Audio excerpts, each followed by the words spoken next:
Buongiorno a tutti, volevo salutarvi questa mattina col Salmo 122 da 1 a 3. Mi sono rallegrato quando mi hanno detto: andiamo alla casa del Signore. I nostri passi si sono fermati alle tue porte, o Gerusalemme. Gerusalemme che sei costruita come una città ben compatta. Quanti di noi stamattina si sono svegliati essendo allegri per venire qua alla casa del Signore e lodare il Signore? Perché è quello che noi facciamo. Lodiamo il nostro Dio che è onnisciente, che è ineffabile, è indescrivibile. Ecco perché andiamo subito con il canto ineffabile.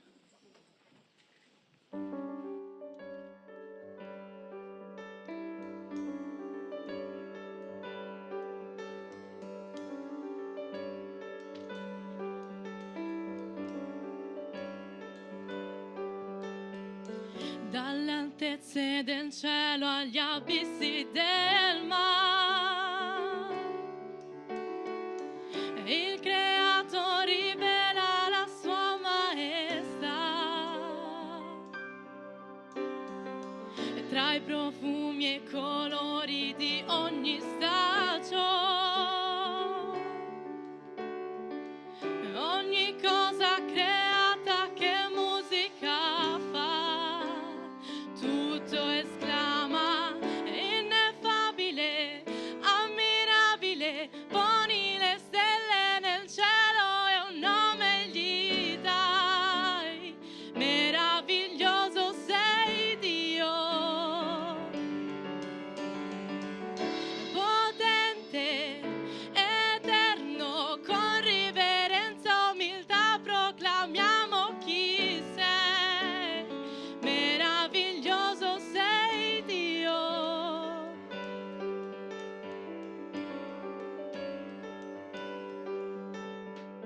Chi comanda ai fulmini dove cade, e chi forma la neve nel cuore del cielo, chi rigenera il caldo e la luce del sole, e chi manda la luna a nasconderla un po', solo tu puoi, ineffabile, ammirabile, poni le stelle nel cielo e un nome gli dai, meraviglioso sei Dio, potente, eterno, con riverenza, umiltà proclamiamo chi sei, meraviglioso sei Dio,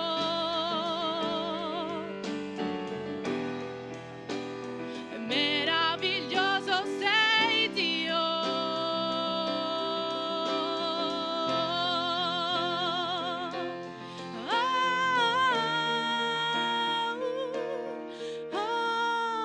Ineffabile, ammirabile, poni le stelle del cielo e un nome gli dai, meraviglioso sei Dio, immutabile, incomparabile, vedi il profondo del cuore, la grazia gli dai, meraviglioso sei Dio.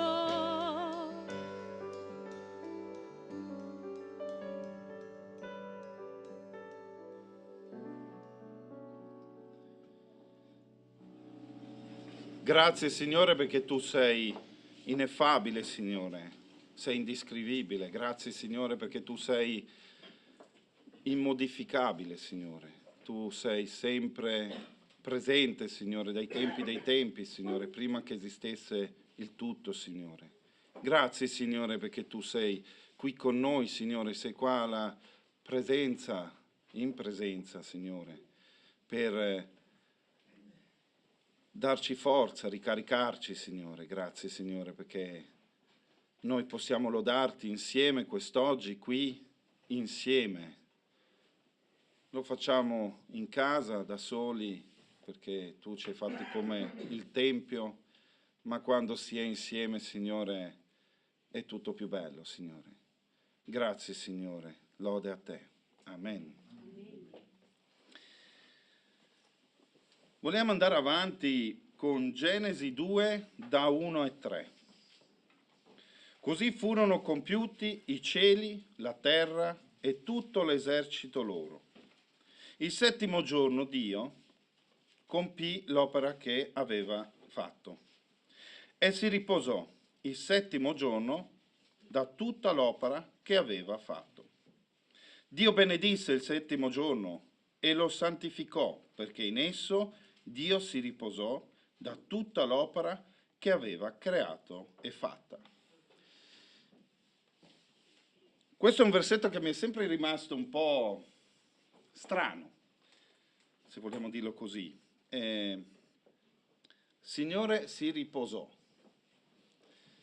Quello che dobbiamo pensare è che lui non si riposò come noi ci riposiamo. Non è che è andato a dormire, è andato a riposare. Lui si è fermato, ha guardato la sua opera, che a me piace guardarlo come se fosse un quadro. Noi quando vediamo un quadro vediamo una cornice, vediamo un bel disegno, un'opera finita, dove ha fatto i cieli, dove ha fatto tutto quanto per rappresentare cosa? Se stesso. L'opera, il creato, i cieli, la terra, è il creato di Dio, è il carattere di Dio, è Dio stesso. La cosa che viene al settimo giorno, e lui si riposò e praticamente ci mise la firma a questo quadro, è che ha creato l'ultima cosa, l'uomo e la donna. L'ultima opera che lui ha ritenuto al di sopra e a governare questo mondo. Che è chiaro che è governato da lui, non è governato da noi, però lui ci ha messi lì, ci ha dato tutti i poteri, potevamo scegliere che nome dare agli animali, a tutto, ci ha messi lì, però lui è presente, era lì, era con noi nell'Eden, era con noi quando abbiamo peccato, perché noi abbiamo fatto la scelta. E pensare a un Dio che guarda questo quadro e sa come va a finire, perché lo sapeva bene come andava a finire, però lui era lì e ammirava questo quadro, ci ha messo il timbro, ci ha messo questo è la mia opera. E lodiamolo per questo. Cosa possiamo fare noi? Noi abitanti della terra possiamo solo lodare Dio. E facciamolo col canto. Voi tutti abitanti della terra.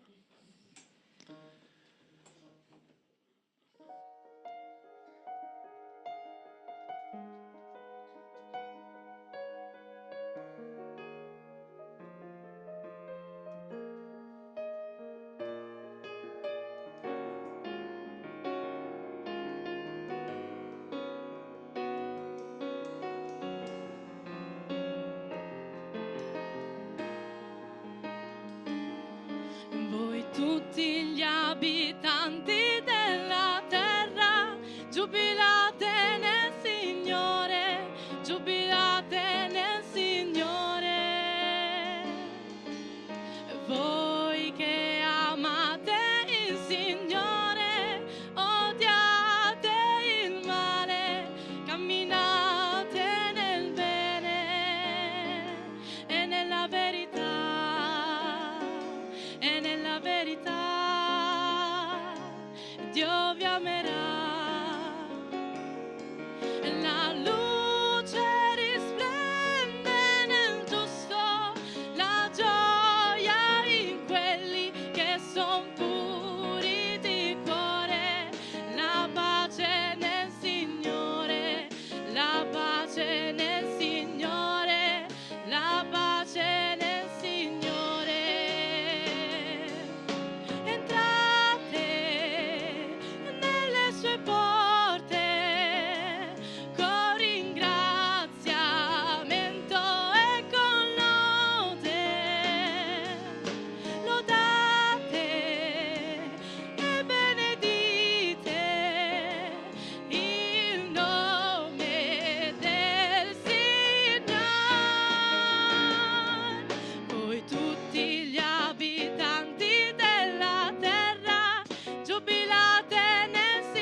Amen.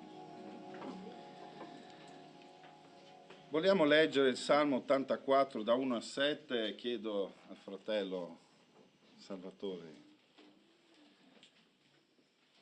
Oh, quanto sono amabili le tue dimore, Signore degli eserciti.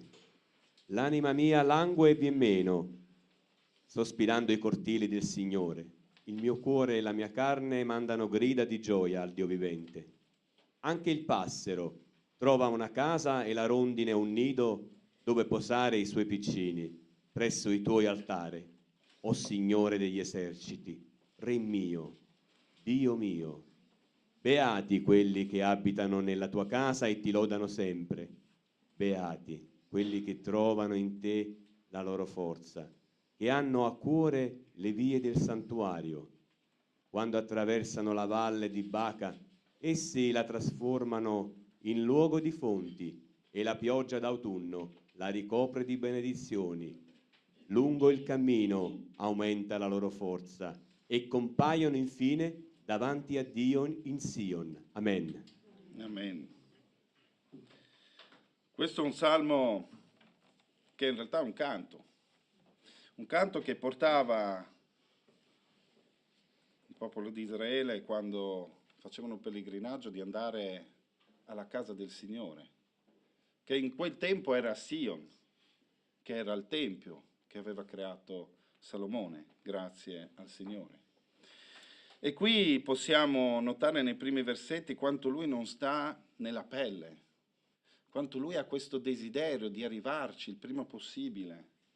Devono passare attraverso la terra di Baca, che vuol dire pioggia, ok?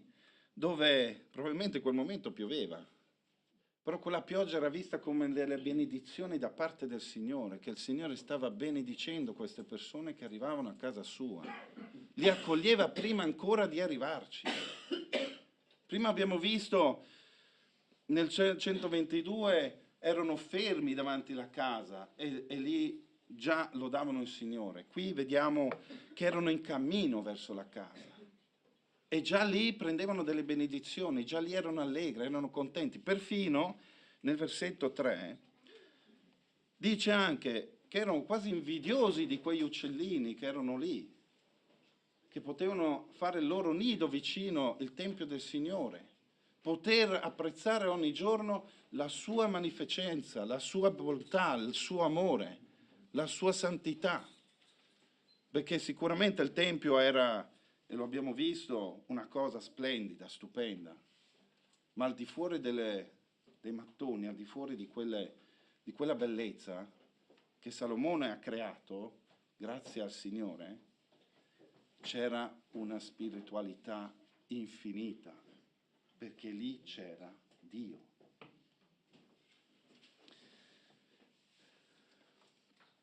Chi è più grande del nostro Dio? Nessuno. È un Dio che vuole stare con noi, vuole averci vicino. È un Dio che comunica con noi. Lui non deve comunicare, ma vuole comunicare con noi. Vuole stare con noi. Vuole vivere la nostra vita. Vuole far parte della nostra vita. L'abbiamo visto prima nell'Eden. Ci ha creati per essere insieme. Ci ha creati per essere con Lui, per stare con Lui. E con questo lodiamolo con tutto il cuore. Grande è il nostro Signore.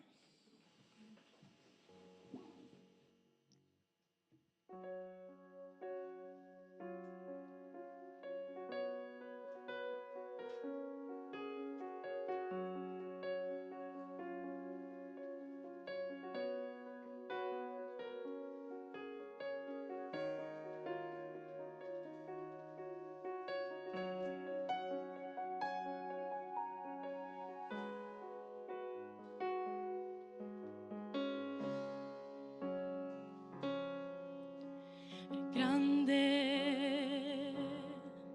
è il Signore, egli è degno di ogni lode. La città del nostro Dio è un luogo santo. La gioia della terra.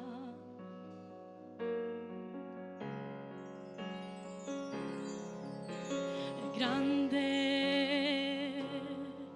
è Signore, in Lui abbiamo la vittoria.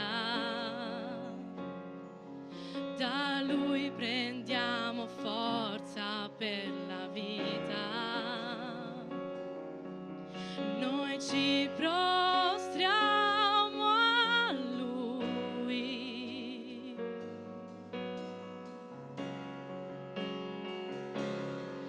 Signore, noi vogliamo lodare Te. Vogliamo ringraziarti per le opere che hai fatto. Noi ora confidiamo nel tuo amore, perché soltanto tu, eterno, regni in terra e in cielo, sei Re. Grande è Signore, Egli è degno di ogni lode. La città del nostro Dio, il luogo santo, la gioia della terra.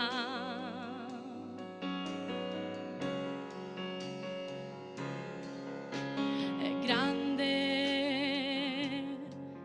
è il Signore, in Lui abbiamo la vittoria.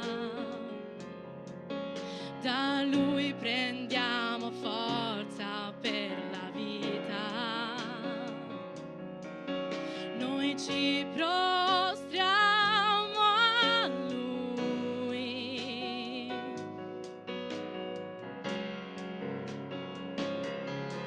Signore, noi vogliamo lodare Te.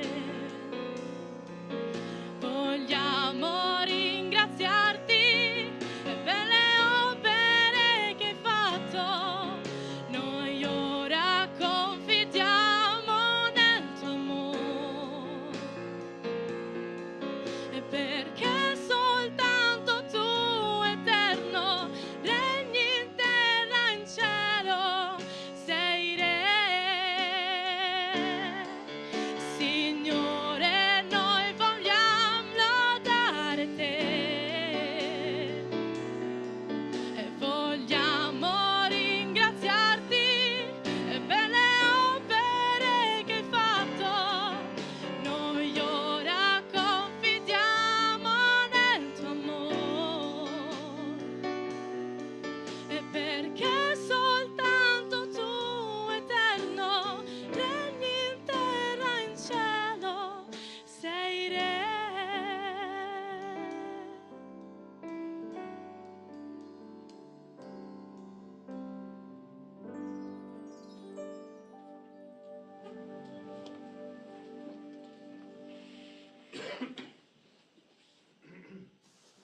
Signore nostro Dio, vogliamo ringraziarti. Vogliamo ringraziarti perché attraverso le parole che abbiamo ascoltato questa mattina, dalla creazione, mostra la perfezione con cui hai ideato tutto ciò che ci circonda e hai creato anche ognuno di noi, ogni uomo e ogni donna, Signore, affinché possa godere di questa creazione, ma soprattutto possa godere della comunione con te. Sei il nostro creatore, ma sei anche il nostro Padre. Vogliamo lodarti per questo, perché spesse volte perdiamo di vista la meraviglia che ci circonda, la magnificenza della creazione che parla di te, della tua grandezza, di quello che sei. Signore, spesse volte ci dimentichiamo di tutto questo, ci dimentichiamo anche della volontà che hai di essere presente nelle nostre vite costantemente. Vogliamo questa mattina lodarti perché sei tu che hai teso la mano a ognuno di noi, sei tu che hai sempre cercato la relazione con noi, Signore. Voglio lodarti per questo, grazie perché tanti di noi che sono qui presenti hanno conosciuto questa rivelazione, hanno compreso questa mano tesa che tu hai avanzato nei nostri confronti attraverso il tuo figliolo Gesù, Signore.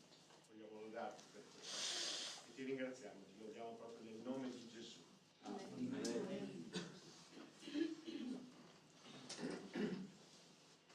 Signore, anche stamattina io ti ringrazio e ti lodo. E anche nelle più piccole cose che noi giri vediamo, assaporiamo, respiriamo in aria, la tua presenza quest'anno. Io ti lodo. Grazie perché sei sempre vicino in ogni momento, anche se ogni tanto non ho Bibbia assolutamente, ma mi sta tutto prendere dalla malinconia, qualcosa che ultimamente mi sta un po' disturbando, perché quando ti trovi davanti a una situazione con un fratello che non riesci a capire veramente da che parte cammina, dico Signore aiutami tu, perché dopo non posso fare nulla, solo tu puoi aiutarlo e farti del dico. Io ti ringrazio perché mi dai la forza ogni giorno di camminare nella retta via, di camminare in questo deserto che non è facile da superare, ma con il tuo aiuto so che ce la faremo. Ti ringrazio anche per tutte le benedizioni che hai dato ai nostri ministri, alle chiese, a tutti i fratelli e le sorelle che sono in mancanza, in sofferenza, che sono anche perseguitati per questo impedimento. Benedici il Signore nel tuo santo nome, nel primo santo nome. Amen. Lode a te, o Signore, per la luna e le stelle che tu hai creato, per il sole che tu hai creato, per la pioggia che tu dai agli uomini. Lode a te, o Signore, perché tu sei il creatore, incommensurabile, ineffabile. Noi non possiamo capirti fino in fondo, Signore, per la tua grandezza. Ma tu che sei così grande, ti sei compiaciuto con il tuo Figlio Gesù Cristo e hai dato la salvezza a chiunque crede in Gesù Cristo. Sia benedetto il tuo nome, Signore, perché tu hai compiuto l'opera della creazione e poi della redenzione con gli uomini. Sia benedetto il tuo nome, Signore. Amen. Amen.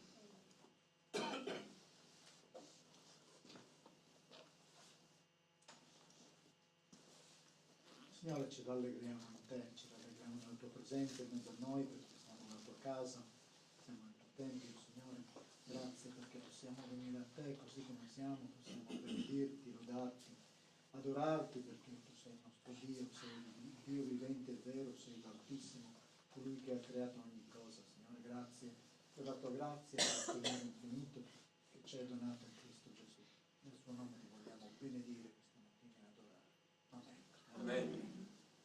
Grazie Signore perché sei sempre presente nella nostra vita. Grazie perché Signore ci tieni per mano, ci accarezzi a ogni costante passo che ne facciamo. Grazie perché sei dietro di noi per qualsiasi piccolo problema che possiamo avere. Tu dici non posso io fare quello che tu devi fare, ma io sarò sempre vicino a te. E questa bellissima presenza la sentiamo come un fuoco dentro il cuore. È bellissimo sapere che un giorno verremo da te, sappiamo che tu stai preparando un altro mondo. Signore, quale miracolo tu hai voluto fare per rendere i nostri cuori, purificarli, pulirli completamente, per dire adesso potete entrare. Meraviglioso, soltanto tuo Figlio Gesù Cristo poteva fare questo, caro Dio. Noi vogliamo ringraziarti e lodarti tutti insieme con tutta la voce che tu ci hai donato, perché lode a te è ogni giorno, Signore.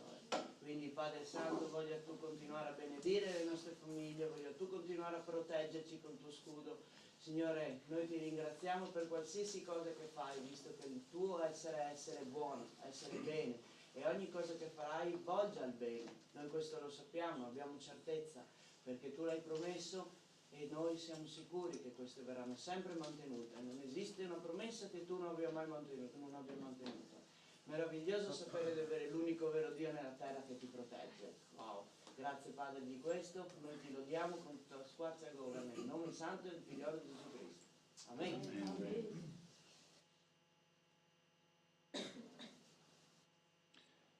Amen. Vogliamo finire questo Salmo 84 da 8 a 12 e chiedo al fratello Christian di leggerlo. O Signore, Dio degli eserciti, ascolta la mia preghiera. Porgi orecchio, o Dio di Giacobbe. Vedi, o Dio, nostro scudo, guarda il volto del tuo unto. Un giorno nei tuoi cortili val più di 1000 altrove. Io preferirei stare sulla soglia della casa del mio Dio che abitare nelle tende degli empi. Perché Dio, il Signore, è sole e scudo. Il Signore concederà grazia e gloria. Egli non rifiuterà di far del bene a quelli che camminano rettamente. O Signore degli eserciti, beato l'uomo che confida in te. Amen. Amen. Un Signore degli eserciti, un Signore che si è fatto uomo, un Dio che per trovare la relazione con noi si è fatto uomo, è venuto sulla terra e ha cambiato quei parametri che qui possiamo vedere in questi versetti di la gente doveva prendere, andare a Sion, andare nella casa del Signore. Invece lui facendosi uomo, come lo vedremo poi dopo alla cena del Signore, cosa ha fatto? Ci fa andare in ogni luogo. Non serve andare chissà dove, non serve andare in giro per il mondo, non serve andare in una sala, non serve andare da nessuna parte, serve solo andare a Lui, perché il Tempio di Dio siamo noi. E la Chiesa di Dio è il suo popolo. Le cose sono cambiate, si sono modificate. E qui c'è questa voglia di questo che sta arrivando lì, deve farsi questo viaggio, deve andare lì e dice un giorno nel tuo cortile vale più di 1000 altri altrove, cioè più di dove possiamo andare. Dove possiamo andare noi che non al Signore? E ricaricarci in continuazione ogni giorno, sempre. Abbiamo un caricabatteria, parlando con il modo di parlare di oggi, il caricabatteria che possiamo attaccare quando e come vogliamo per caricarci. Perfino dice solo stare vicino al cortile, fuori dal cortile, neanche entrare nella presenza del Signore, lui sente la potenza e l'amore di Gesù, di Dio, il creatore nostro che ci ha creati. Lui non toglie a nessuno, se noi andiamo a Lui e siamo retti. Non dobbiamo cercare di capire chi è Dio, non dobbiamo capire qual è il nostro scopo. Noi dobbiamo stare alla presenza del Signore. Lui fa tutto. Noi non dobbiamo fare niente. L'ha fatto quando ha fatto l'opera, l'ha fatto quando ha creato il creato. Noi non dobbiamo fare niente. Cosa possiamo fare noi?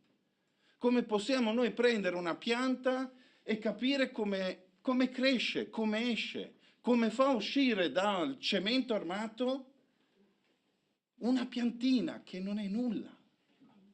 Però grazie al Signore, grazie alla sua volontà, per cui Lui vuole che sia così, quella piantina cresce. E quanto noi siamo ancora più preziosi agli occhi Suoi.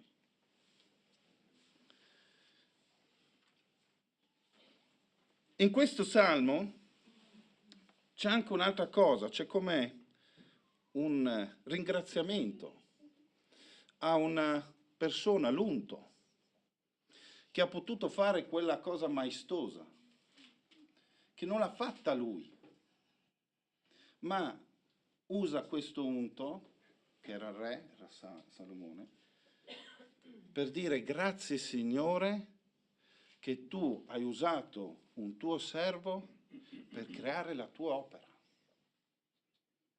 Non era un ringraziamento a Salomone, era un ringraziamento a Dio.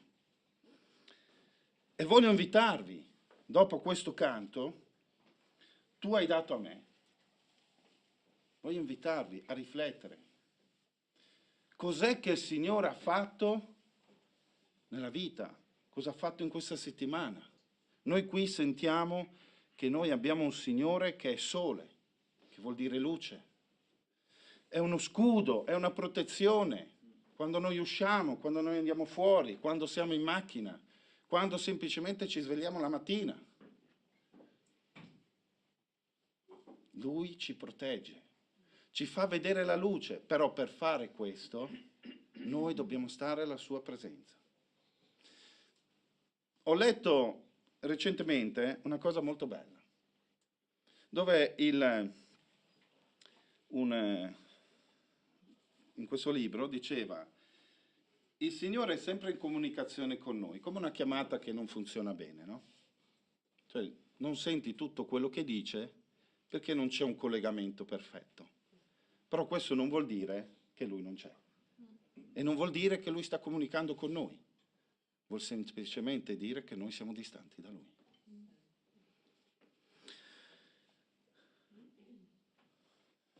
Tu hai dato a me.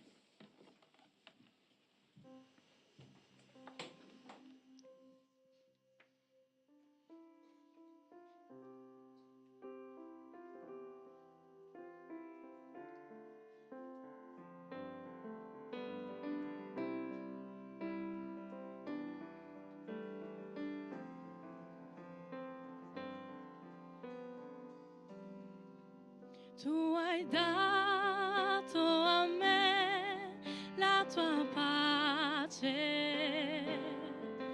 quella pace che il mondo non dà, quella pace che il mondo non può capire. Tu hai dato pace a me e la pace ho trovato in te. Tu hai dato a me il tuo amore, quell'amore che il mondo non dà, quell'amore che il mondo non può capire. Tu hai dato amore a me e l'amore ho trovato in te. Tu hai dato a me la tua gioia, quella gioia che il mondo non dà, quella gioia che il mondo non può capire. Tu hai dato gioia a me e la gioia trovato in te. Tu hai dato a me la tua vita, quella vita che il mondo non dà, quella vita che il mondo non può capire. Tu hai dato vita a me e la vita ho trovato in te.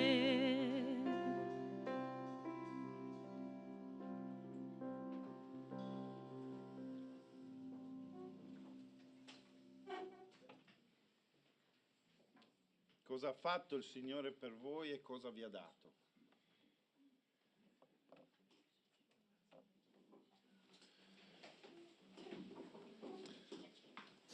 Vito. Allora, innanzitutto la risposta, no? La serenità di poter vedere anche il momento in cui accompagnare un vecchio amico alla tomba è un momento di serenità. E naturalmente non è un momento allegro, è un momento triste. Petru che se n'è andato e che è stato accompagnato da alcuni di noi l'altro giorno nel funerale, è un momento triste, però nello stesso tempo è un momento di grande serenità, perché tu ti rendi conto che il Signore della vita e della morte è superiore a tutte queste cose, e quindi lui ha detto io voglio essere col Signore, e il Signore l'ha ascoltato, perché lui gli ha chiesto sinceramente questo. Ognuno di noi deve fare i conti con questo momento, e quando chiedi sinceramente al Signore di essere salvato, il Signore ti salva, ti restituisce quella vita che il mondo non dà, appunto come diceva l'inno, perché il Signore ti dà la vita eterna, e la vita eterna non te la dà il mondo ti dà una vita che passa, che trascorre, magari che è anche bella, allegra, ma non ti dà quella consapevolezza. Quindi la tua domanda, Gianni, implica questa risposta. Che cosa mi ha dato questa settimana? Ulteriormente la dimostrazione che Lui è il Signore di tutti i tempi della nostra esistenza. E i tempi della nostra esistenza sono quelli della vita, sono quelli della morte, dietro la quale c'è la vita eterna se noi abbiamo creduto in Lui, altrimenti c'è la perdizione eterna. E quindi la consapevolezza ulteriore mi ha dato questa settimana, e colgo l'occasione per dire a tutti voi che la Chiesa romena vi saluta e vi ringrazia per la vicinanza che c'è stata ad Anna e a tutta la comunità per questo, che comunque rimane un dolore per questa perdita di Petru. Grazie. Amen. Io direi che dopo queste parole possiamo solo andare alla cena del Signore. E leggiamo Ebrei 4 da 1 a 2. Stiamo dunque attenti. La promessa di entrare nel suo riposo è ancora valida, e nessuno di voi deve pensare di essere escluso. Poiché a noi come a loro è stata annunciata una buona notizia. A loro però la parola della predicazione non giovò a nulla, non essendo stata assimilata per fede da quelli che l'avevano ascoltato, scusate. Questo è un salmo che ci riporta di nuovo alla creazione. Ci porta a quell'invito che il Signore ci fa di nuovo.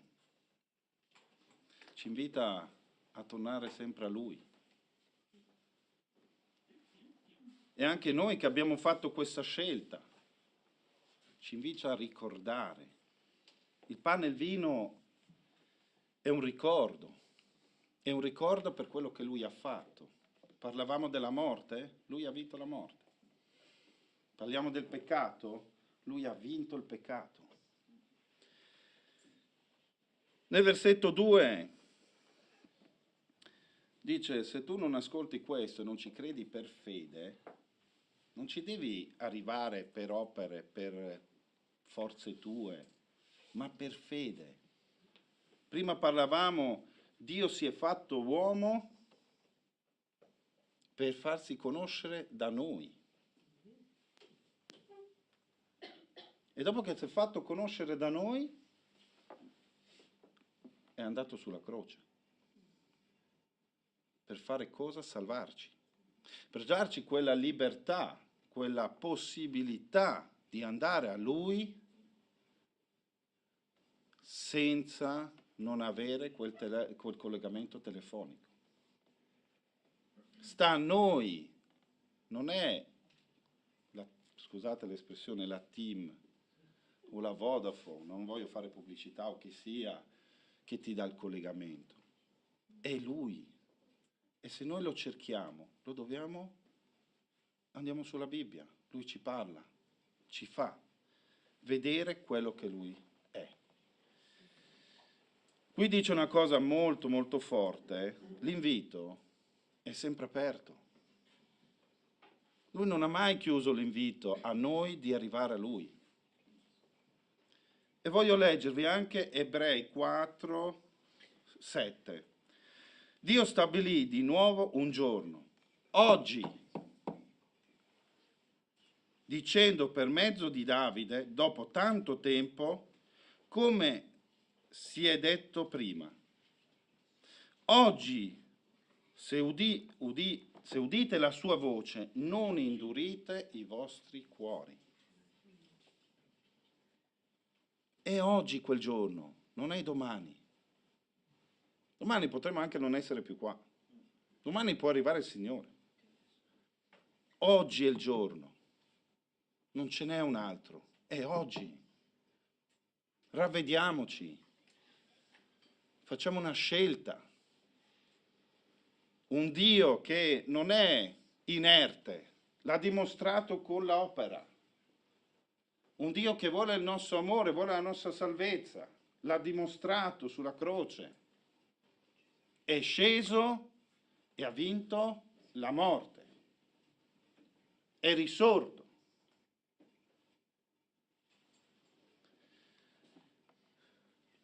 Quando passano questi simboli, anche per noi che abbiamo già fatto la scelta, ricordiamoci qual è il nostro compito. Ricordiamoci quel momento in cui il Signore ci ha dato la libertà. Entriamo in quella situazione. Perché Lui è l'unica via, non ce n'è un'altra. Voglio chiedere a Paolo se...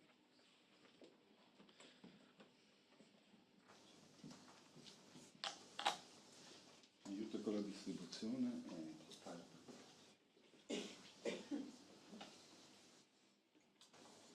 Grazie Signore Gesù perché hai aperto questa porta, la stai tenendo sempre aperta, Signore, e la terrai aperta fino al giorno del tuo ritorno, Signore. Grazie perché ci dai la possibilità di entrare e di vedere quello che hai fatto, ovvero morire per noi sulla croce, purificare i nostri peccati, risorgere e darci la vita eterna, Signore. Grazie per questo. Nel tuo santo nome. Amen. Amen.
occhi del cuore.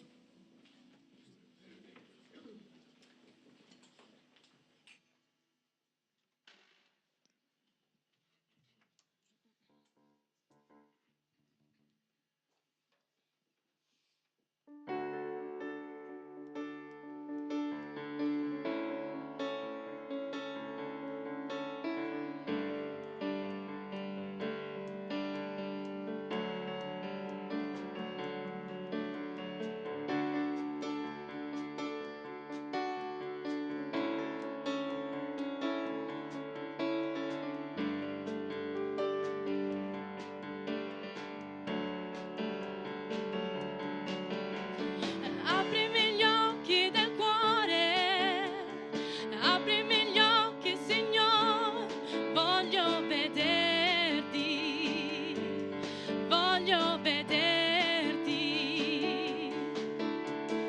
Aprimi gli occhi del cuore, aprimi gli occhi, Signore, voglio vederti, voglio vederti. Vederti splendere, Signore, nella luce della tua gloria.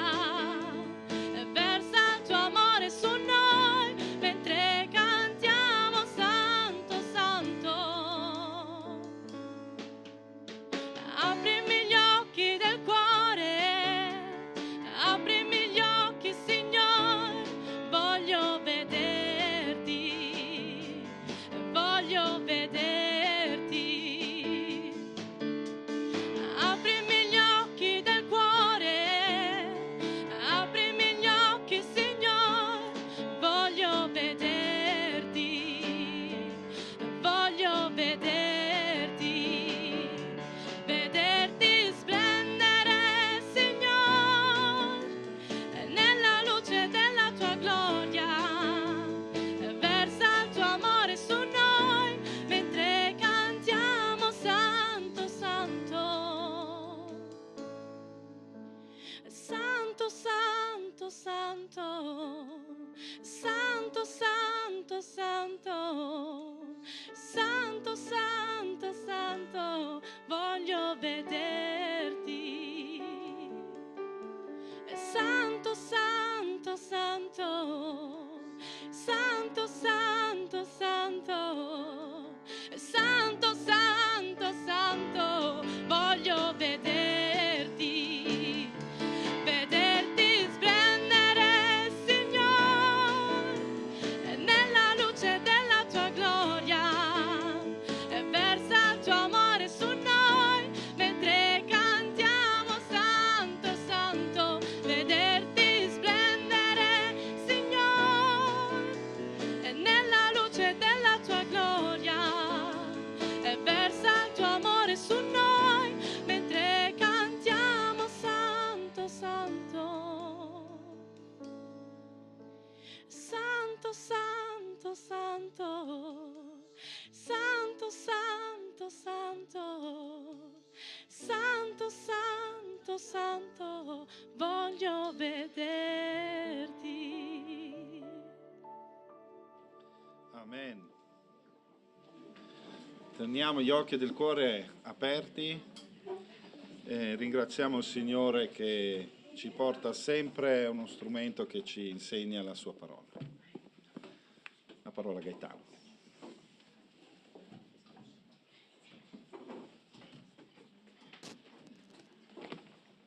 Buongiorno.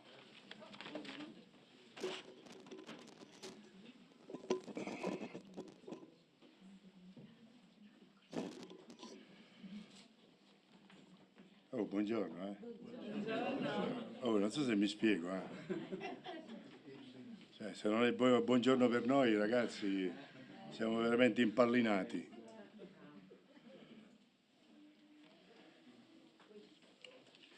Oggi c'è stata una sorella che ha pregato, vero? Mi pare di sì, c'è stata una sorella che ha pregato. E potete pregare, le sorelle. L'altro culto 8-0. 8 preghiere di uomini e nessuna sorella, donna. Oggi c'è stata una buona rappresentanza. E guardate che il Signore vi ama pure a voi.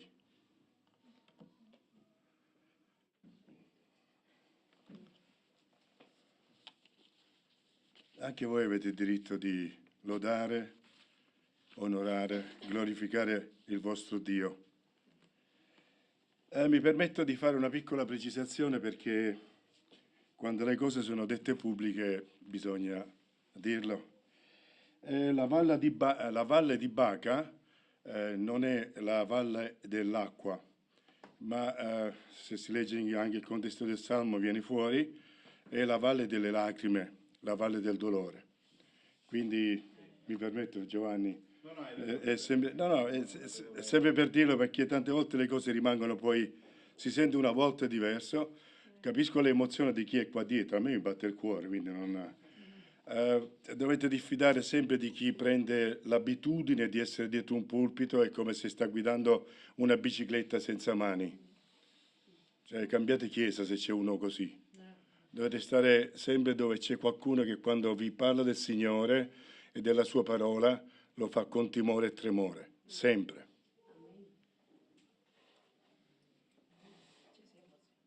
Io penso che avrò fatto la mia mini predicazione che avevo forse 11-12 anni e mi batteva il cuore e mi batte anche ora e mi batterà sempre.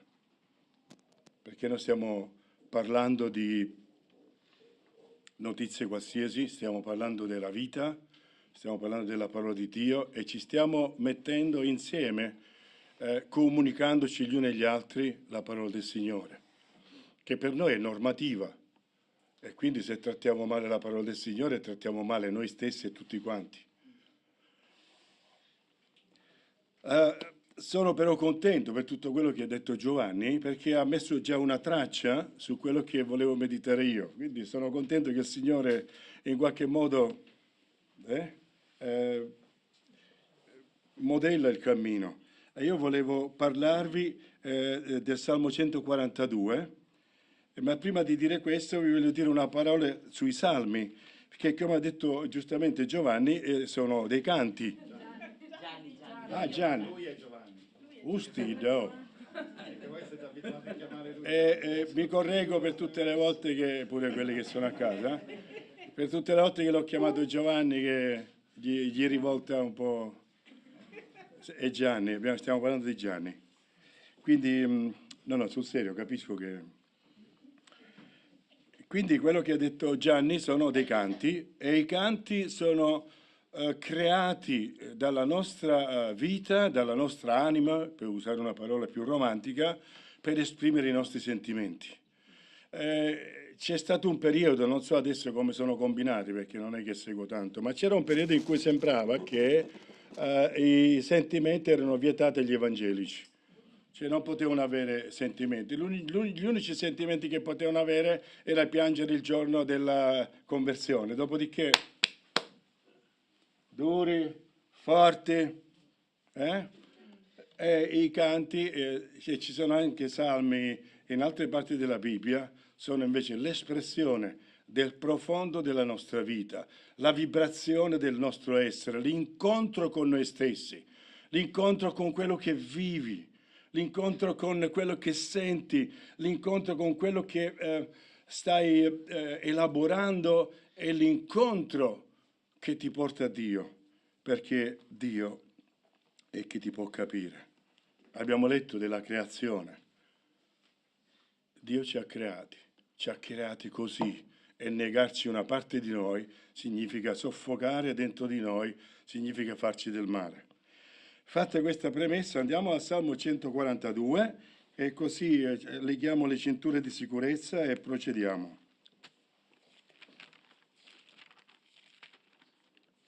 Una cosa che ho dimenticato di dirvi, che sono contento di essere con voi. Forse perché vi vedo poco, così posso gioire di vedervi da una volta all'altra, però mi piace, cioè, è bello, Ho dimenticato i complimenti a loro che hanno cantato, suonato. Quando si arriva in un posto e ci sono delle cose belle, perché non si deve dire? Diciamolo. Ci sono cose belle, ci siete voi che siete anche belli. Cioè, non caricatevi la testa, però per oggi mi siete belli, va bene così. Allora, il Salmo 142 l'avete preso? Ci siamo, andiamo, dai. Io grido con la mia voce al Signore e con la mia voce supplico il Signore, sfogo il mio pianto davanti a Lui, espongo davanti a Lui la mia tribolazione. Quando lo spirito mio è abbattuto in me, tu conosci il mio sentiero. Sulla via per la quale io cammino, essi hanno teso un laccio per me. Guarda alla mia destra e vedi, non c'è nessuno che mi riconosca. Ogni rifugio mi è venuto a mancare. Nessuno si prende cura dell'anima mia. Io grido a te, o Signore. Io dico, tu sei il mio rifugio, la mia parte nella terra dei viventi. Sii attento al mio grido, perché sono ridotto agli estremi. Liberami dai miei persecutori, perché sono più forti di me. Libera l'anima mia dalla prigione, perché io celebri il tuo nome. I giusti trionferanno con me, perché mi avrai colmato di beni.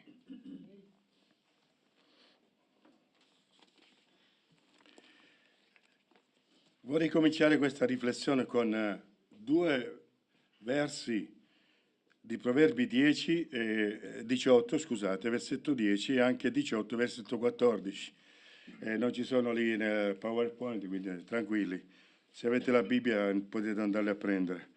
Il primo dice che, Proverbi 18:10, il nome del Signore, quando si parla ancora qui, Signore, stiamo parlando di Yahweh, di Dio che è nella relazione con l'essere umano, è una forte torre. Il giusto vi corre e vi trova un alto rifugio. Vedete un po' il contrasto con quello che abbiamo letto nel Salmo, che lui cercava un rifugio e non ce n'era manco uno. E poi, Proverbi 18:14, lo spirito dell'uomo lo sostiene quando egli è infermo, ma lo spirito abbattuto chi lo solleverà? Questa è la domanda.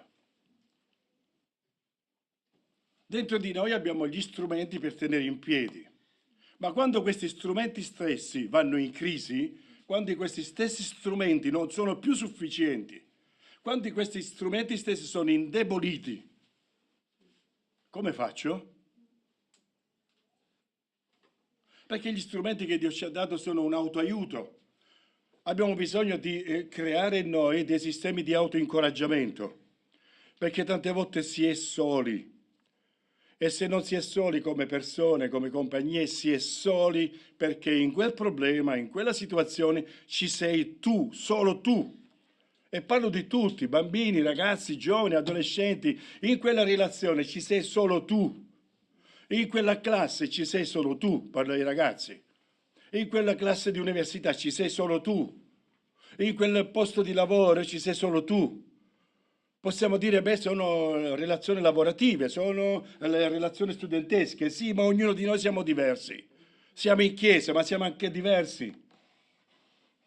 È una domenica per tutti, ma ognuno di noi la stiamo vivendo in un modo diverso. Ma una delle cose peggiori che si sono fatte anche nel pensiero evangelico è di appiattire ogni diversità. Allora lottare contro il peccato, sì.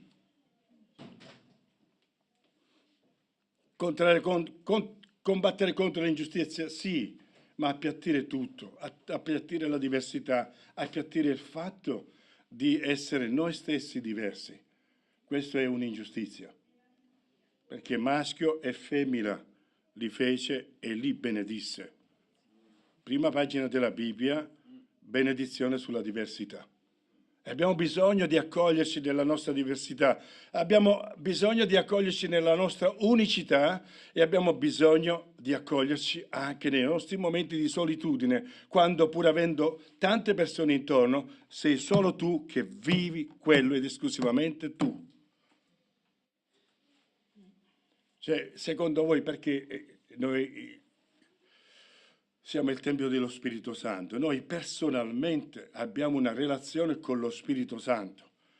lo diciamo in un altro modo, ma secondo voi perché il Signore ha fatto in modo che vivesse in un modo strettamente personale dentro di noi? Perché lo chiamiamo personale Salvatore? Perché ognuno di noi abbiamo una relazione strettamente personale, unica, diversa da tutte le altre. Qualche volta si può dire, ma fai come me. Ma molte volte non lo puoi dire. Puoi dire soltanto, io ho fatto così. Io sono andato in quella direzione, ma ci manco. E qui abbiamo una situazione interessante. Ma lo spirito abbattuto chi lo solleverà? Andiamo al nostro salmo. È un salmo che nei primi 2 versetti sono 4 verbi interessanti, 4 verbi che vorrei sapere quando è l'ultima volta che li avete usati. Perché noi davanti al Signore dobbiamo avere una forma, un modo, quindi non dobbiamo essere noi stessi. Quando è l'ultima volta che hai gridato al Signore? Gridato. Io sto quasi gridando, va bene. Gridato. Quando è l'ultima volta che hai supplicato il Signore? No, ma i cristiani non supplicano perché hanno tutto in Cristo, alleluia. Sì, abbiamo tutto in Cristo, amen, ci credo. È la scrittura. Ma ci sono dei momenti in cui tu è come se non hai nulla con te. E se non parli con te stesso e incontri te stesso, non puoi nemmeno valutare la situazione in cui ti trovi. Non puoi incontrare la verità di te stesso per andare a incontrare la verità di Cristo che ti libera. Hai bisogno di conoscere la verità anche di te stesso per poter andare alla libertà di Cristo, alla liberazione di Cristo. E quando è l'ultima volta che ti sei sfogato, sfogata davanti a Lui? Questo forse ogni tanto si fa, però dobbiamo essere sicuri che non c'è nessuno in casa. Eventualmente chiudiamo la porta. Insomma, almeno siamo sicuri che ci siamo io e Dio, perché se c'è qualcun altro la cosa non va bene. Non ti sa mai ci sentono. Cioè siamo così spiazzati davanti all'espressione di noi stessi. Ci siamo letteralmente negati e qualche volta castrati da soli. Cioè queste cose sono state scritte circa 1000 anni prima della venuta di Gesù Cristo. E c'è uno che si esprime con questa totale libertà. E Davide era un po' birichino, non è che era uno, ogni tanto, non è che ha fatto tutto, diciamo, dritto. È proprio per questo, proprio per quel concetto che qualche volta ho sentito e mi ha un po' rincuorato, che il Signore fa linee dritte con legni storti. Proprio per questo Davide è uno che ha bisogno di parlare totalmente nella coerenza di se stesso, di ciò che vive in quel momento. E allora sono venuti fuori dei salmi, sono venuti fuori dei canti, sono venuti fuori dei lamenti, sono venuti fuori delle disperazioni, ma sono venuti anche gli inni di lode. E poi espongo davanti a Lui la mia tribolazione.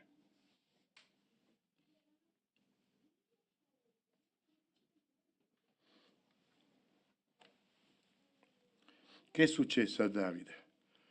Il contesto di questo salmo è comunemente accreditato ai fatti di 1 Samuele capitolo 24, in cui Saul ha appena rincorso i Filistei, li ha mandati via e sta tornando verso casa. Ce l'abbiamo fatta, sti stranieri un po', perché i Filistei ce l'avevano come ancora oggi. Perché sempre la stessa zona è quella della guerra, insomma. Modalità diverse, armi diverse, insomma.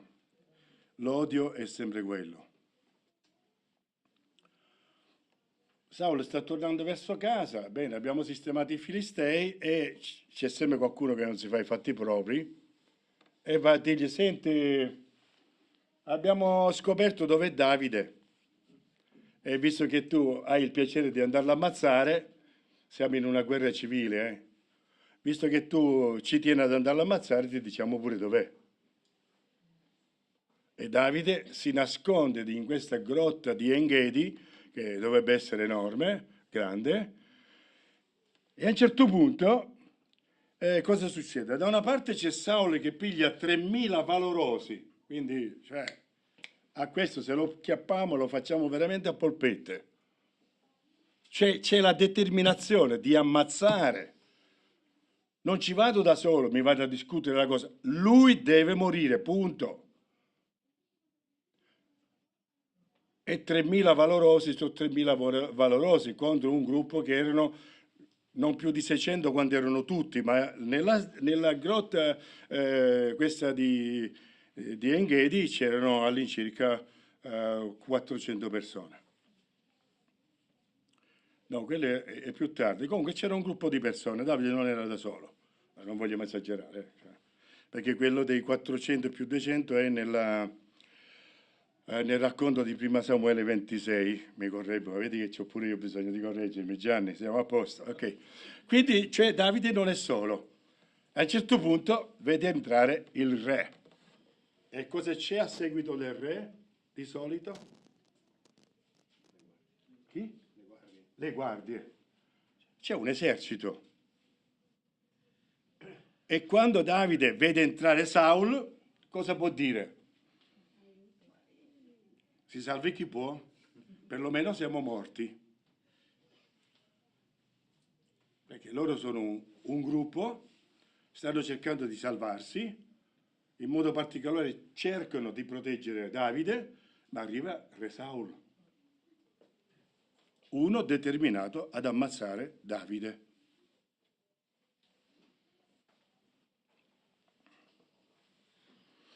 Ma dopo che vedono entrare Saul, ora arrivano le guardie e le guardie non sono arrivate, perché come sappiamo dal racconto, chi ha fatto la scuola domenicale lo dovrebbe sapere, lui va a fare i suoi bisognini e quelli si fanno da soli. In privato, sì. Si ribalta la situazione. Da perseguitati, adesso abbiamo il coltello dalla parte del manico. Oh Davide, il Signore te lo sta dando nelle mani, valla ad ammazzare. Se vuoi ci vado io, lo ammazzo io. Quando le situazioni sono favorevoli, sono tutti forti. Tutti. E Davide capisce una cosa interessante. Non vuole fare in modo che quello che Dio ha fatto venga toccato dalla sua mano. Lo dico così. Perché lui gli dice a questo tizio, pronto ad andare a ammazzare Saul, se ti fai una cosa, datti una calmata, perché io non toccherò colui che il Signore ha messo in questo posto. L'unto del Signore significa l'elevato del Signore. A parte che Saul si dice che, è scritto che da qua in poi era al di sopra delle teste delle persone. Cioè all'epoca erano bassini un po' tutti, quindi non so se era una postura tipo che è più grande di voi, però gli altri arrivavano qui. E lui è un po' elevato di nome, ma anche di unzione. Davide sceglie un'altra strada, perché Davide non ha un desiderio di morte, non ha un desiderio di uccidere, ha semplicemente il desiderio di vedere la giustizia di Dio. E la giustizia per lui. Non dimentichiamoci che la giustizia di Dio è una giustizia per noi.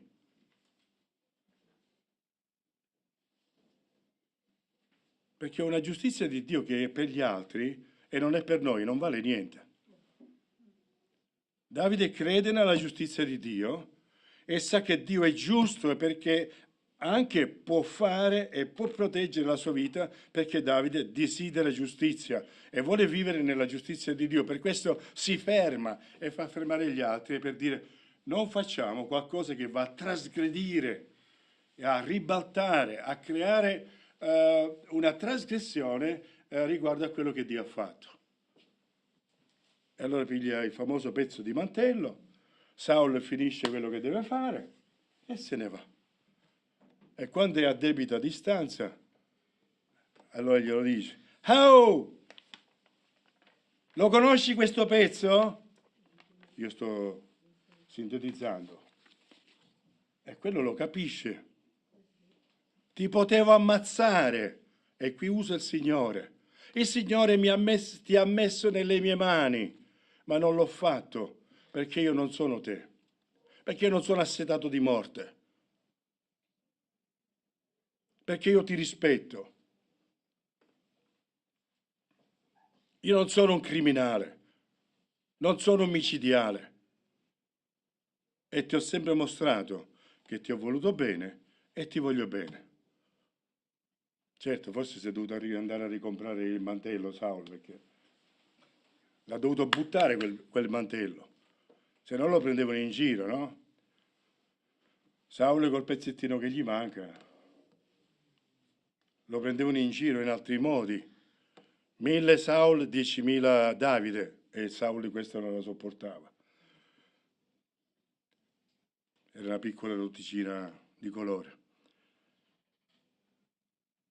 Ma dopo che c'è un rammarico, perché i narcisisti perversi, di cui fa parte la categoria di Saul, ed è l'unico profilo psicologico spiegato interamente e nei dettagli nella Bibbia, non si pentono mai.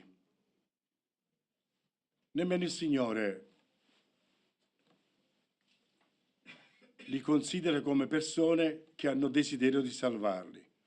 Non vi spiego il profilo perché poi andiamo fuori tempo. Ma quello che c'è è che questo qui non chiede veramente perdono per tornare indietro. Non fa il procedimento di pentimento e fare il percorso all'indietro. Ma quello che fanno queste persone sono dei rammarichi. Dicono mi dispiace, ma il mi dispiace è perché non ti ho potuto ammazzare. Mi dispiace perché non ho potuto realizzare l'obiettivo per cui ero lì. Perché Saul, il capitolo dopo, ricomincia da capo. E ricomincerà da capo. Finché il Signore lo rigetta. E finché il Signore dirà a Samuele, per chiudere il cerchio: adesso smette di pregare e di piangere per lui, perché già c'è chi l'ha sostituito.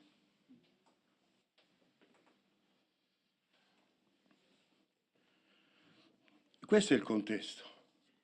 E non è facile per Davide essere un perseguitato in casa. E capiamo il perché si esprime in questi modi. Perché quando non è l'ultimo cittadino di Israele che ti vuole male, non è quel gruppetto lì, perché chi ti vuole male è il capo di Israele, è chi fa le leggi, chi comanda tutti. Per questo vediamo anche gli estremi di come lui si esprime. Ed è una situazione in cui faccio un favore al re se lo aiuto a raggiungere il suo obiettivo ammazzando Davide. Perché anche la volta dopo ci sarà sempre qualcuno che non si fa i fatti suoi, diremmo noi, e gli vai a dire: sai, è nel deserto di Zif, vai, ammazzalo. È una roba. Per questo avevo detto, questi tipi di persone non cambiano.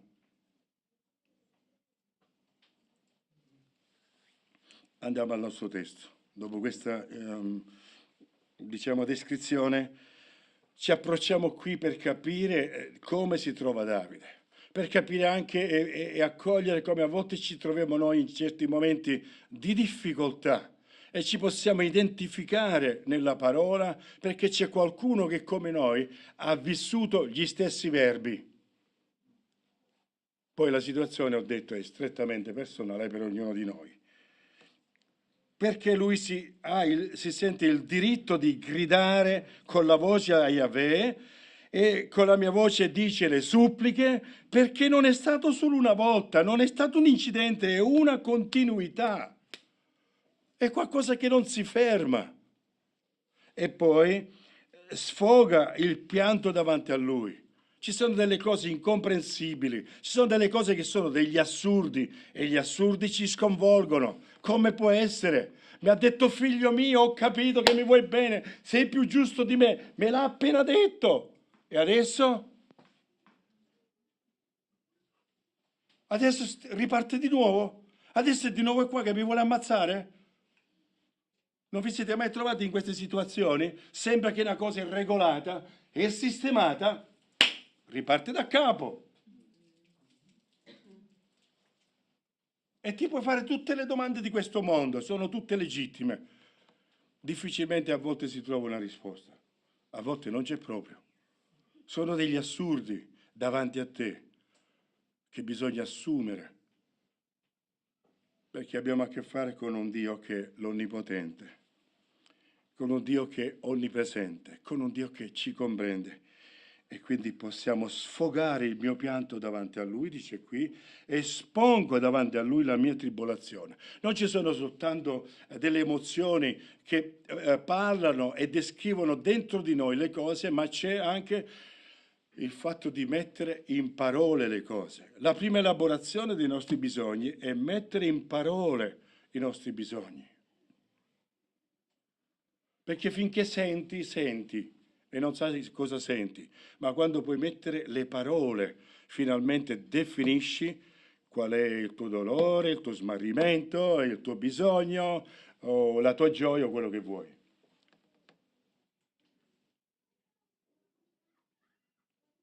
E questo è interessante.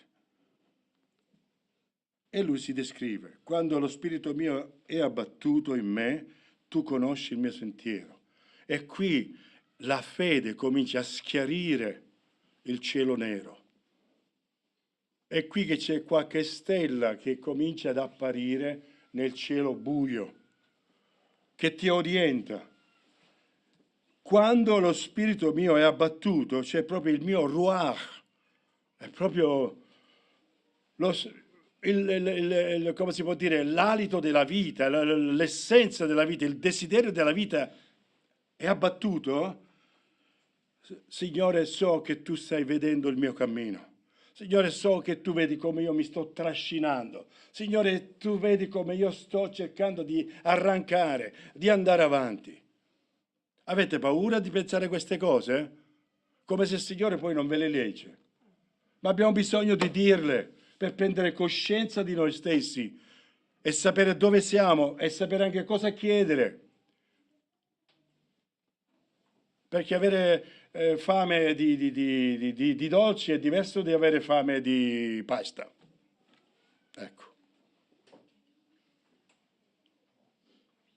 Abbiamo bisogno di spiegarci bene. Quando lo spirito mio è abbattuto in me, tu conosci il mio sentiero. E sulla via per la quale io cammino, che Signore tu già conosci, guarda che hanno fatto. Mi hanno teso una trappola. Viene detto il laccio dell'uccellatore, cioè di quello che poi faceva la trappola per acchiappare gli uccelli, per stroncare il volo di un uccello, per stroncare la tua vita. C'è gente che non ci va delicati con te. Ci sono persone che non sono delicate con te. Se sono stati tutti delicati con voi, Dio vi benedica. Sono felice per voi, ma veramente, sul serio. Se non sono stati delicati con voi, benvenuti nel club. Va bene?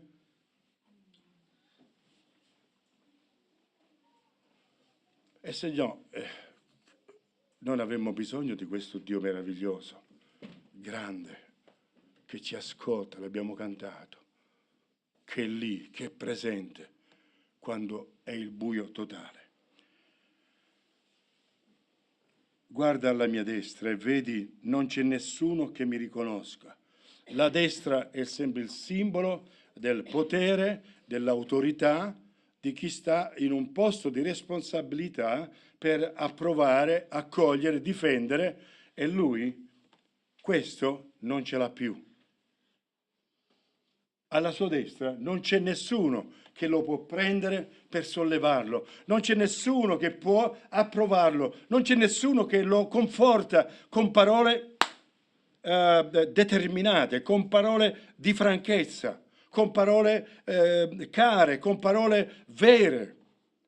Abbiamo bisogno di questa destra quando noi stiamo vacillando, per prenderci, per essere presi e ristabiliti e avere stabilità. E Davide dice: guarda, alla mia destra proprio non c'è nessuno. Anzi, non c'è nessuno che mi riconosca. Questa è veramente una delle cose più difficili che ogni persona può vivere, il fatto di non essere riconosciuti. Perché significa negare chi sei, negare la tua esistenza. Quando si parla, chiunque avrà detto raca al suo fratello, che viene tradotto in tante cose, gli dici scemo, no. In ebraico significa tu per me non esisti. Per quello il Signore l'assimila all'omicidio. Perché dire a una persona per me non esisti è ammazzarlo. Tu per me non ci sei. Significa ucciderlo. Capiamo la parola forte di Gesù. Perché se no, quante volte ci siamo detti scemi e non ci sentiamo criminali, anche se non è bella parola, però insomma non ci hanno portato in manette. Ma la forza dell'insegnamento di Gesù è proprio nel significato della parola ebraica. Tu per me non esisti, non ci sei, cioè significa negare l'esistenza.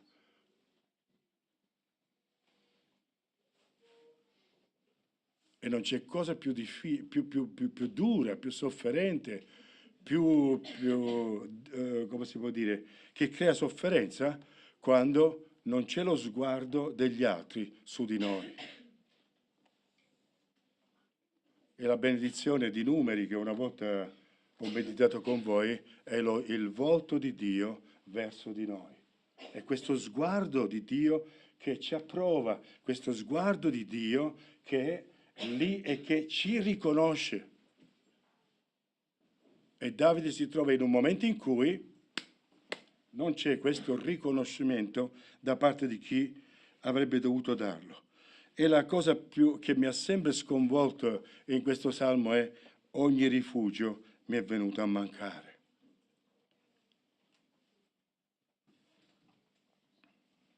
Non vi è mai successo? Sono contento per voi.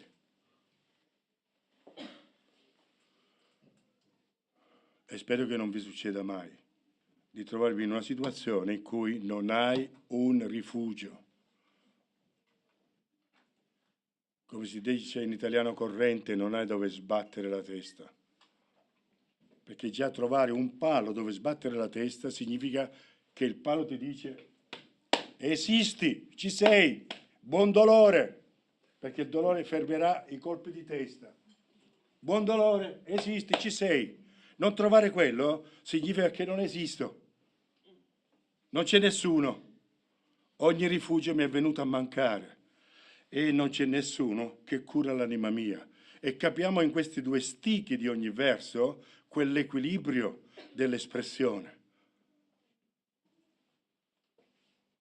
Ho cercato delle braccia che mi accolgono per trovare un po' di conforto e non l'ho trovato. E allora, Signore, che faccio? E ce lo dice il versetto 5. Signore, visto che non ho trovato nessun rifugio, che mi dice buon dolore esisti, visto che non c'è nessuno che si piglia cura della mia anima, e la parola che è scritto là è nefesh, che significa anche psiche, va bene? Perché i problemi ce li abbiamo tutti là. Bene, cosa fa lui? È qui. Siamo chiamati a imitarlo. Io grido a te, o Signore, e io dico tu sei il mio rifugio, significa anche il termine speranza, riparo, e tu sei la mia parte nella terra dei viventi. Signore, tu sei un pezzo di me, e qui ci ricolleghiamo. Non sapete voi che il vostro corpo è il Tempio dello Spirito Santo. Signore, meno male che sei un pezzo di me, meno male che tu mi appartieni, meno male che ci sei.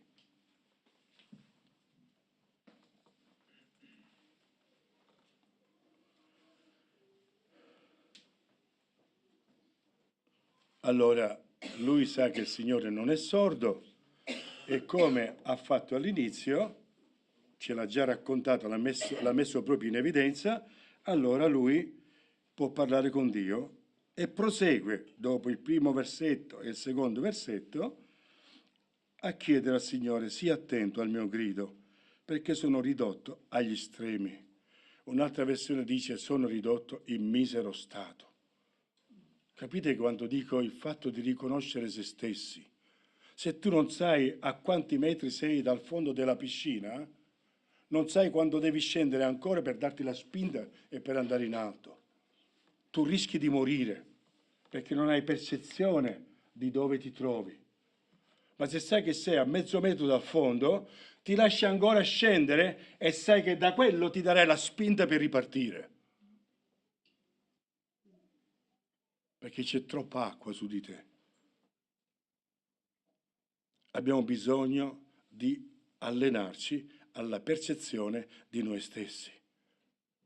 Non per diventare lamentosi, per diventare quello, ma proprio per poter essere noi stessi il primo punto di salvezza, perché la nostra salvezza è in Cristo. E qua, sii attento al mio grido, perché sono ridotto agli estremi, liberami dai miei persecutori, perché sono più forti di me.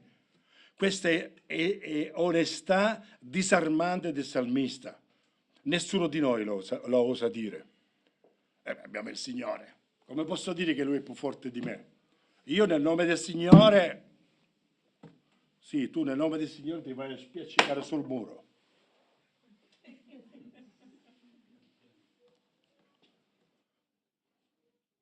Anche qui, percezione di se stessi. Con chi hai a che fare?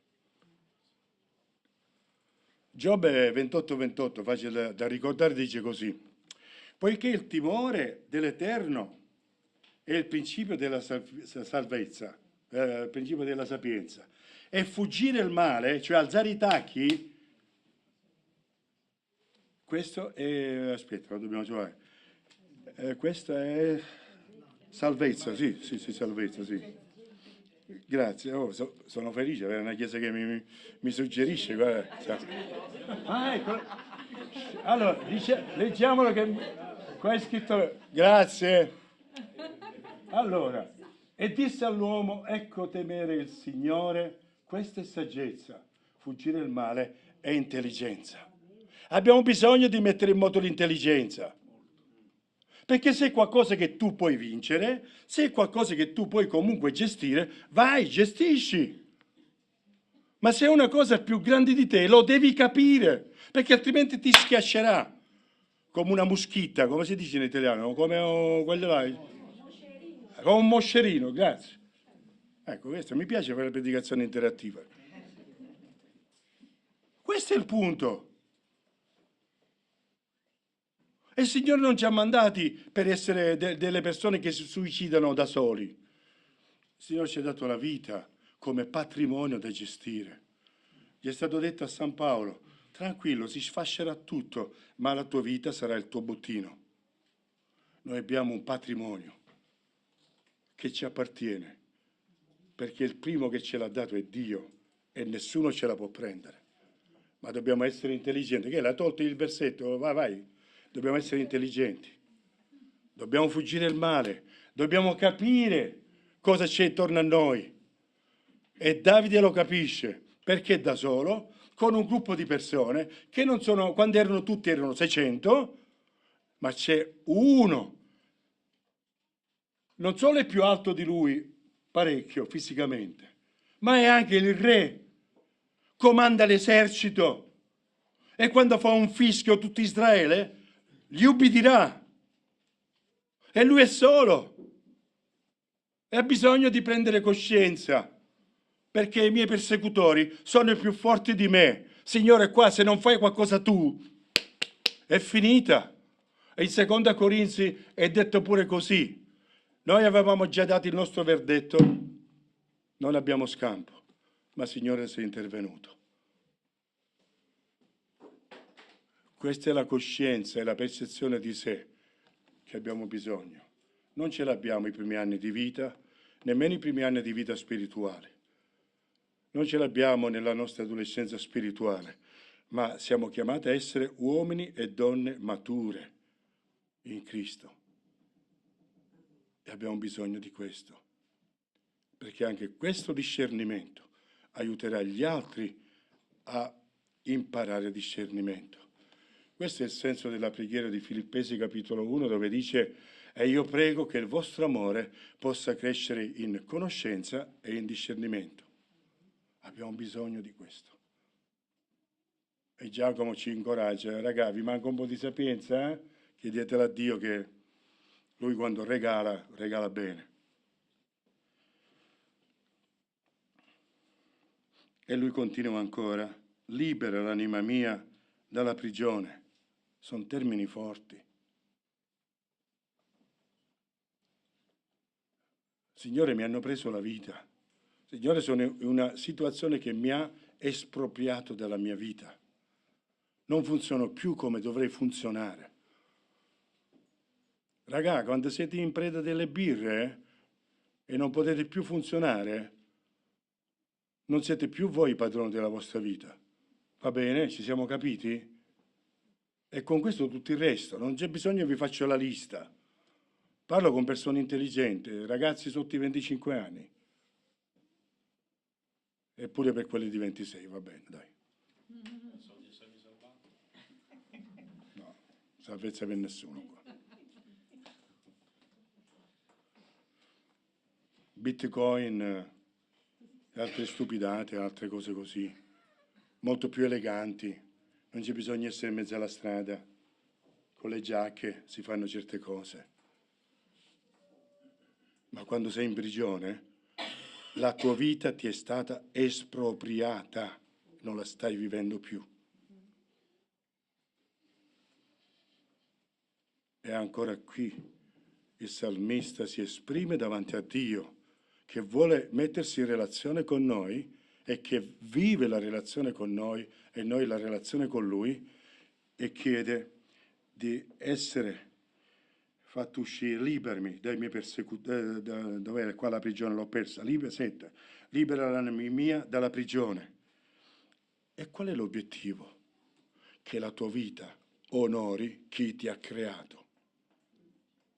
Che la tua vita possa onorare chi ti ha dato la vita. Perché chi ti ha dato la vita è l'unico che rispetta la tua vita, è l'unico che rispetta la tua libertà, perché ci ha creati per vivere la nostra vita, per vivere la nostra libertà. Tutto ciò che ti toglie la libertà è la tua prigione.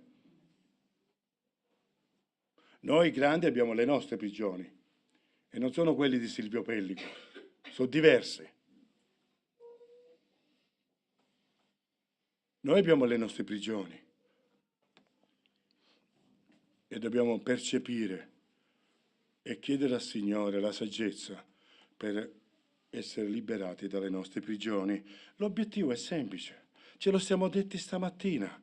Le prime frasi di Gianni sono state esattamente queste: che siamo venuti a fare qui,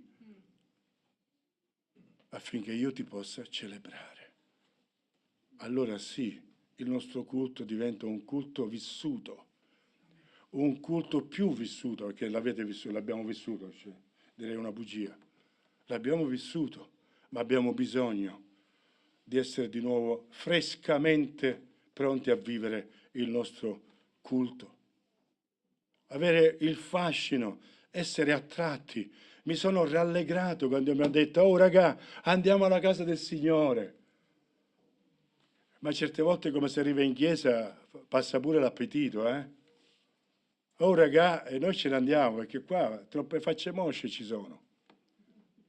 Ma per venire con il sorriso, lo devi costruire fuori, lo devi costruire a casa tua, lo devi costruire strada facendo, lo devi costruire durante la settimana e poi venire qui a lodare e celebrare il Signore. Certo, il Signore fa i miracoli istantanei, no?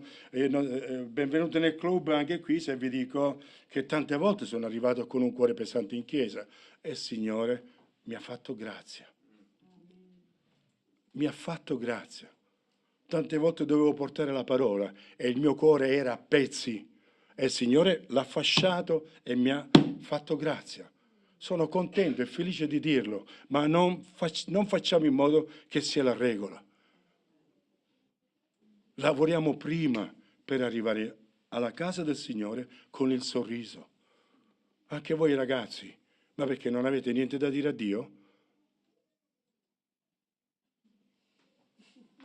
Io me la prendo con tutti ragazzi, perché non abbiamo nulla da dire. A me non interessa se è pregato o meno ad alta voce, ma non hai qualcosa da dire a Dio? Signore, grazie oggi per questo.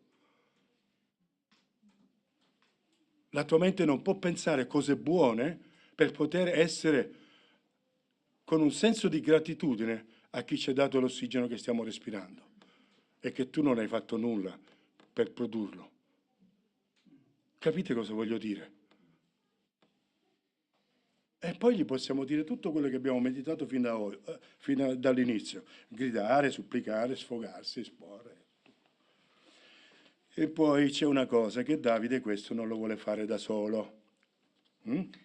È anche bello questo.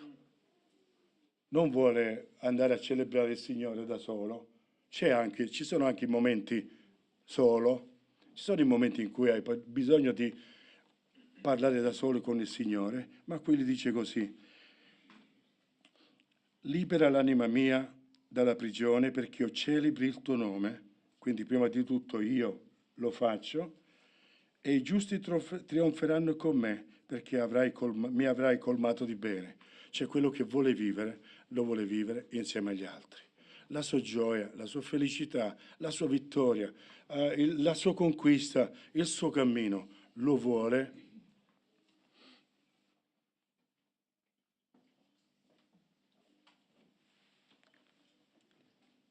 vivere insieme agli altri. E che siano questi i nostri desideri, di voler vivere con gli altri. Allora torniamo a quel versetto di Proverbi 18,14.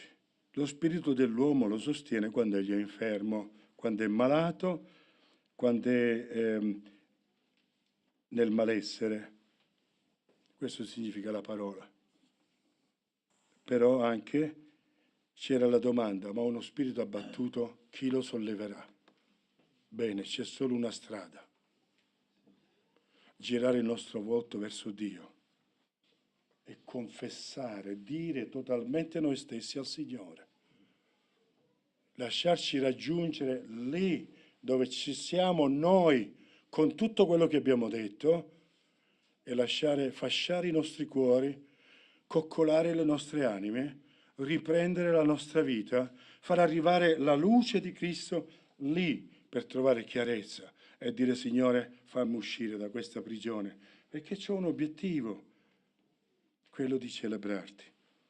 Per questo il Signore è una forte torre e il giusto, che siamo i giustificati, vi corre e vi trova rifugio. Ma avere una forte torre senza che tu ci vada serve a niente. Perché la forte torre è là e tu sei là, dall'altra parte. La diciamo meglio. La forte torre è lì e tu sei là.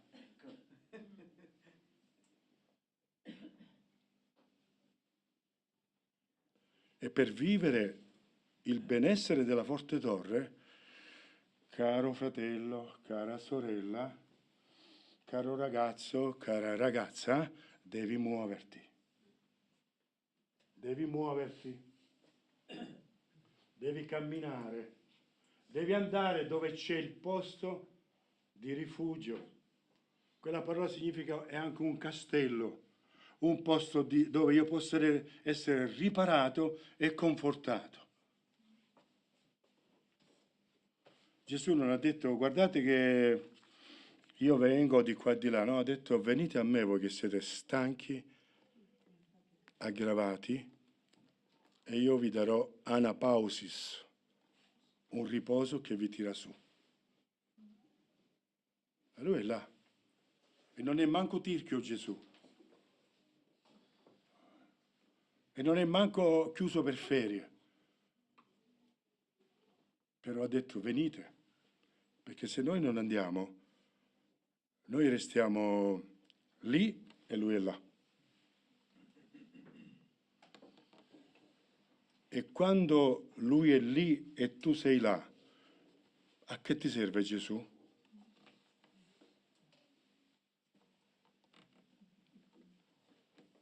E a quel punto Gesù è soltanto una marca. Sono di questa marca, appartengo a questo gruppo, ma tu hai bisogno di andare verso di Lui. Chi viene a me, io non lo manderò fuori, ma lo accoglierò presso di me. E questa è la parola che voglio lasciarvi. C'è ancora il Signore Gesù che è pronto ad accoglierci, ma dobbiamo muoverci. Preghiamo.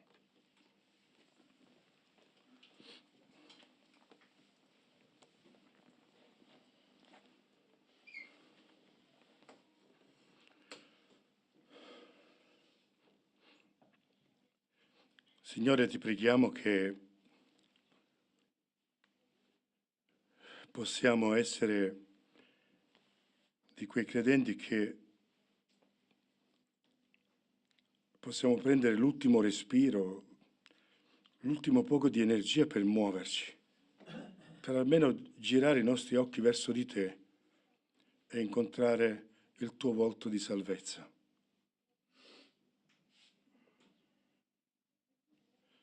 Signore, fa che possiamo avere questo slancio, raccogliere le nostre forze e venire a te per incontrare il tuo spirito, per incontrare colui che è il nostro consolatore, colui che è il nostro incoraggiatore, per incontrare te, perché lo Spirito Santo ci rivela te. Signore, aiutaci a prendere coscienza di noi stessi. Aiutaci a essere leali con noi stessi. Aiutaci a essere onesti con noi stessi. E soprattutto perché tu ci dai la strada per stare meglio.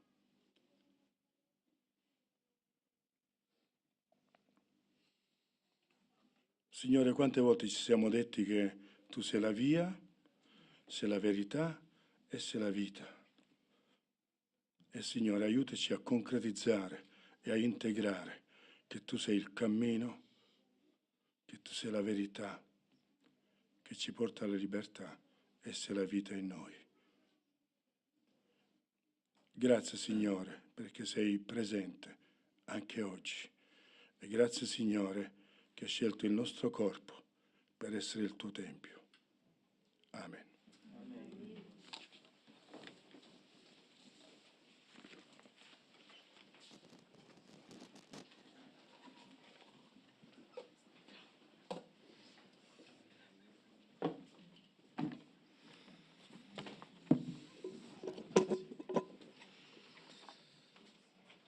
Amen.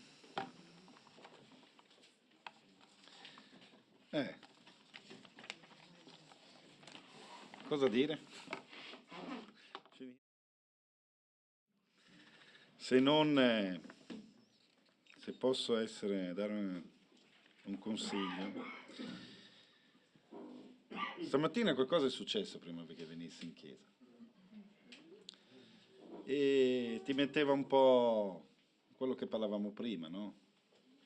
E quanto noi poi, quando succede qualcosa, noi ci focalizziamo su quello che è successo o su quello che devi fare. E quando la spia della macchina si accende e ti dice che c'è qualcosa che non va, sinceramente dici, ma ci arrivo in chiesa? E io oggi devo predicare. cioè predicare, devo lodare il Signore. Il Signore ci ha portati qua, siamo arrivati, dopo vedremo quello che sarà da fare, farò. Però quello che voglio dire è, se noi ci focalizziamo sul problema che è caduto, non ci focalizziamo a Dio. Sì, però non dobbiamo rischiare di negarlo. Esatto. Ok? No, infatti Perché? se qualcuno ci aiuta a cambiare la ruota... È vero, è corretto. Detto questo, l'Eterno è il mio pastore.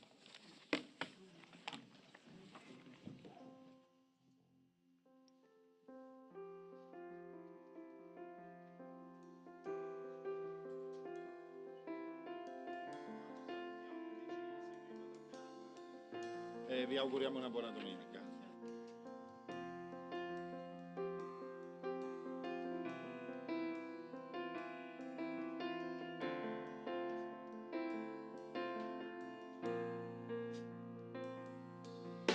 L'Eterno è il mio pastore, nulla mai mi mancherà. Egli mi fa giacere in verdeggianti pascoli. Egli mi ristora l'anima, mi conduce per sentieri di giustizia, per amore del suo nome.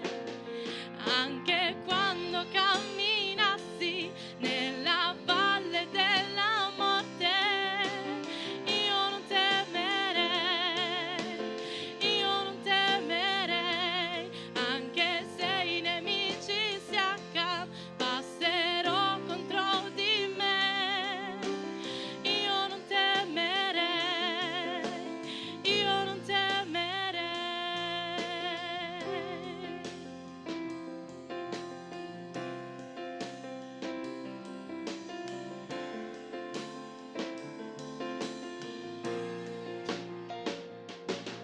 L'Eterno è il mio pastore, e nulla mai mi mancherà. Egli mi fa giacere in verdeggianti pascoli. Egli mi ristora l'anima, mi conduce per sentieri di giustizia, per amore del suo nome. Anche quando camminassi nella valle della morte, io non temerei, anche se i nemici si accampassero contro di me. Io non temerei, io non temerei.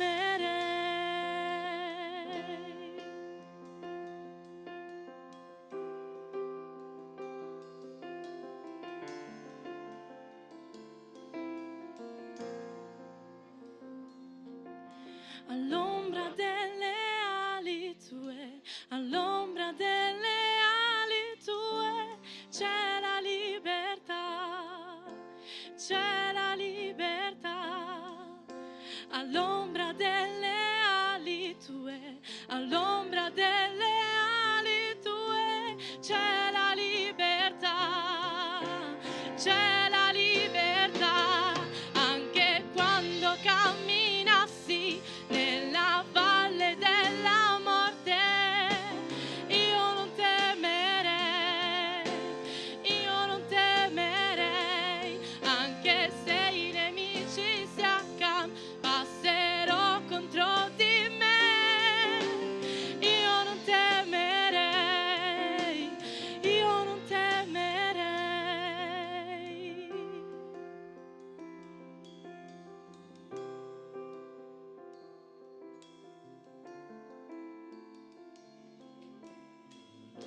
Lascio la parola a Vito per gli